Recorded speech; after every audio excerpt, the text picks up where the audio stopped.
Welcome to Three Questions, sponsored by the 18th Legislative District, Washington State Democrats. I'm your host, Wil Fuentes.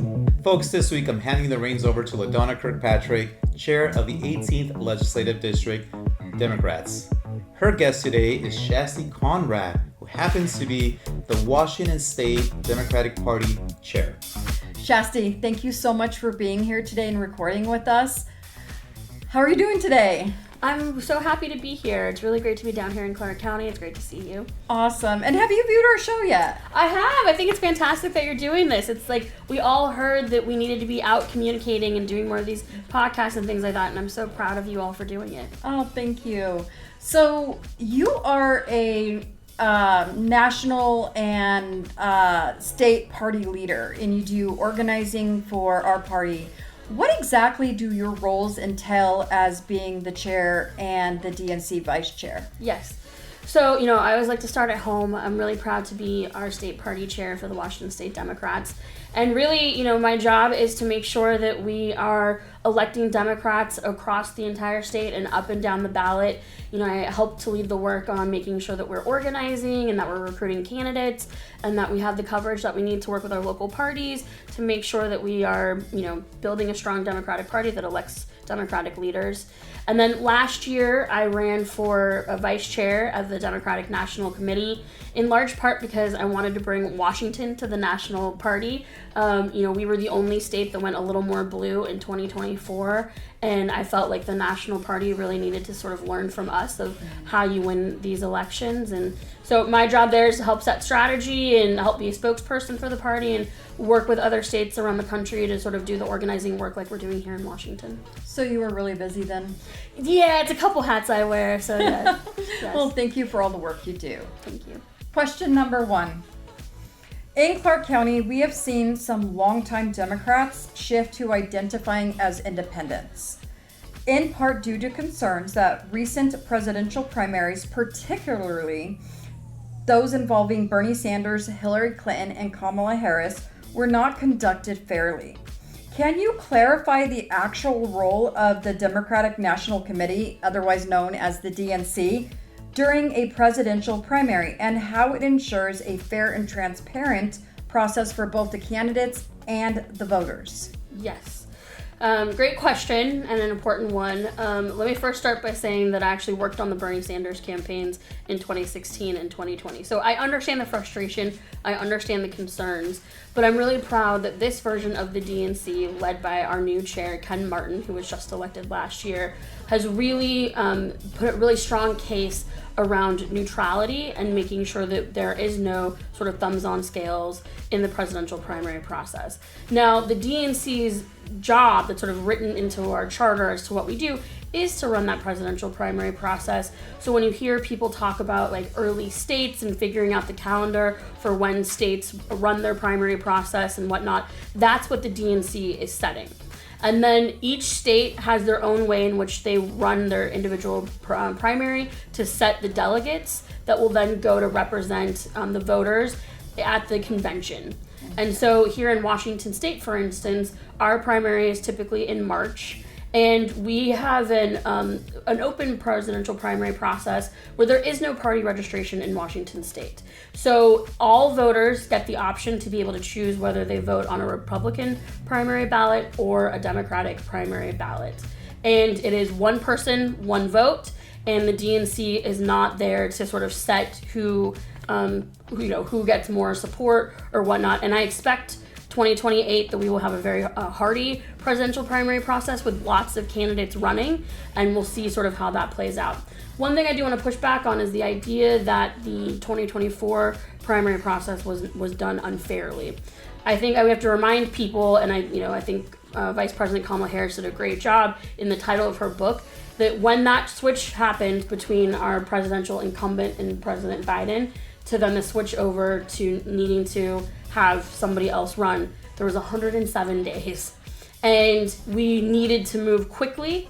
And I was somebody who felt very strongly that we needed to support the Black woman who had been doing the work and that we should not overlook that factor. And she was ready for it. And, of course, we were all disappointed by the results. but that was not done in any way to be unfair to anybody else. It was a matter of logistics and time that led to her becoming the nominee. Yeah, because 107 days is not enough to get out there and do a national campaign. It's almost impossible. Yes, exactly, and we saw that. So, yeah, and we did. Okay, now turning your roles upside down here from the DNC, how is the state party involved in supporting and endorsing and funding federal candidates in our state, like in our congressional race? Mm-hmm.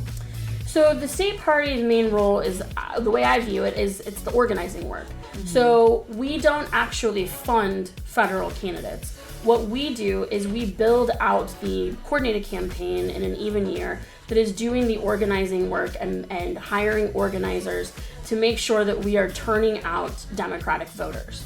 So the way that we support, we don't do endorsements at the state party. We let all the local party organizations take the lead on making those endorsements. We don't fund candidates, but what we do is we fund the work. So when we build out the coordinated campaign, our job is to identify the Democratic leaning voters and make sure that they know when to vote and all the Democrats that are running in their areas to be able to vote for those people.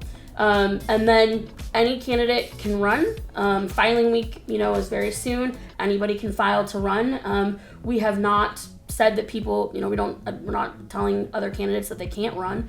And we let the voters decide on who they support. And we let the local party organizations who have the local knowledge really take the lead in saying whether or not this candidate best reflects their values and, is probably best poised to win, because we all know we need to win these races. Exactly. And a follow-up, what if a community or district is in our state is unhappy with their Democratic candidate? How can they voice that concern to the party and for all of us to hear it and get our voices out?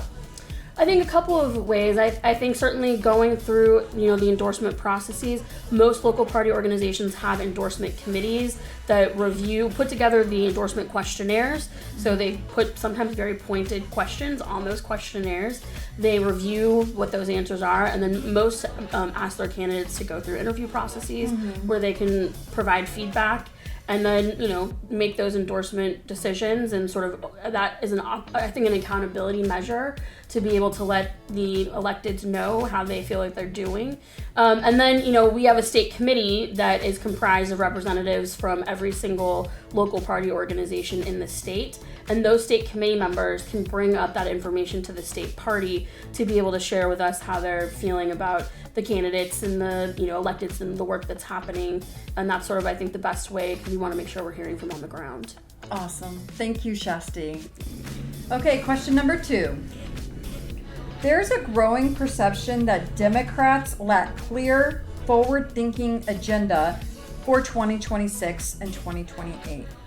What specific policies or goals are being prioritized, and why hasn't the vision been more visible to the voters? Thank you. Another great question.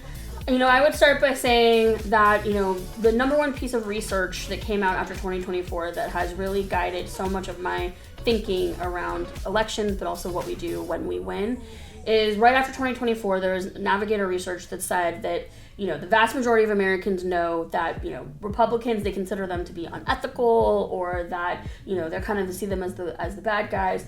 But with Democrats, they see us as weak. They see us as not being able to, take power and use it well and get things done. And so I think you're absolutely right, which is that we have to be able to be ready that when we take back the House, this year, and we take back the White House in 2028, we have to get to work and we have to get things done. I think on that agenda, certainly we have seen that, affordability absolutely has to be number one. We have to do work that and pass policies that brings the cost of living down, that addresses the inflation and rising gas prices, makes it easier on working families to be able to get by, and we have to be ready to do that quickly. I think we also have to leave it on accountability and hold this, the Republicans to account for the chaos that they have created, the corruption that they're leading on. And we have to make voting easier and more accessible so that we are actually putting in, things like ending Citizens United and making sure that we are making these elections more fair and equitable so that everybody has an opportunity to be able to participate in it. And I think that, I love what Tim Walz has been saying, which is, you know, the Republicans, when they get into office, they shoot for their fences, you know, and we have to be ready to not just sort of equivocate, but do things like universal health care and really deliver for the American people. But I have to say, none of that happens, none of those policy goals are reached unless we win. We have to take back the House, and we have to get a majority there. I think we're on the way to, you know, having a more positive outlook in the winning back the Senate. So, you know, those things, the agenda items that we have not liked here, you know, in this last cycle, don't even come to the floor if we take back the House and we win back the Senate. Will healthcare be a priority? Because we're seeing it all around the country. People are talking about their prices going up, their premiums, their co-pays. Will that be a priority for our party? Yes. To bring that back to affordability, or even better, healthcare for all? Yes, I think absolutely. I mean, you know, I think many people know that I'm a strong progressive. I've always been a supporter of Medicare for all, for anyone who wants it, you know, and I think that absolutely that has to be the number one issue. You know, since the sort of big, bold, beautiful bill, big, ugly bill was passed before, you know, that really did just decimate healthcare for so many people in this country and here in Washington State. And so absolutely, I think that has to be like the number one priority that we get done as soon as we take back. And protecting our voting rights, right? Yes. Especially our mail-in voting here in our own state. Yes, absolutely. And all those sort of, you know, we've been able to do a lot here in the state of Washington at the local level, but that all is threatened by a continuation of Republicans gaining more power. I think Republicans are looking at this upcoming election as a way to affirm what they're doing, and we cannot send them that message because it will undo the good work that we've done here in Washington State. Exactly. Question number 3. No Kings rallies have mobilized millions. What is the plan to turn that momentum into real political gains for Democrats and defeat MAGA-aligned candidates at the ballot box this coming election and the following? Yes. Well, I think it's so exciting to see this surge of energy and activism. So many people who have never paid attention to politics are showing up at these marches and rallies, and I think really starting to pay attention to the fact that, you know, who represents you really matters. And, you know, my guidance to all of our local party organizations, you know, we've talked about this, is that we need to be present. We need to be at the marches. You know, I think sometimes we waited for people to come to us, but we can't do that. All of these new folks are coming out and participating, you know, in these spaces, and we need to be there to show that, you know, they can channel that energy into electoral wins. And that energy is really important because that's what's going to power us through the midterms and into taking back the House and hopefully the Senate this year, and then in 2028 to take back that White House. And I think what we really have to do is to make sure that we're helping on the education piece and that we're channeling it into direct action, to organize, to knock doors, to make phone calls, and really harness that energy to something that will lead to victory. And the thing that I say is, like, as wonderful as all the marches and the rallies are, if we don't win, they mean nothing. And so we need to help, and you know, other groups like Indivisible, they're doing such great work, but you know, they don't always know exactly who's running for these seats, or that, you know, the levels of government where you can have influence. We do. That's our business. That's what we do. And so that's where we can help to provide support and information to help get people connected to the wonderful candidates that are running and to the ways to make a difference and actually sort of channel that energy into something positive. Yeah. As the 18th LD chair, I have personally gone outside of my LD, and we've gotten involved with IGV. In fact, we have a local neighborhood group that I get to work with. I bring candidates to them. I help them. And the one thing that I keep telling them, it is great to do the protesting, and it is great to do what you're doing, but when the time comes, it's going to be getting the vote out too, getting people educated, getting people to show up and fill out their ballots and turn them in on time. Absolutely. And I think that's where we can help sort of now. We build these relationships, right? And then, you know, that way, then when it's time to ask them to help us to actually go and do the organizing work to win these victories, they already know us. We've built the relationships, we've helped them, we've supported them in their rallies and marches and postcard writing. And now, you know, it's sort of a reciprocal relationship that's built rather than a transactional one where we're just showing up in, you know, the primary or the general to demand somebody's vote. Exactly.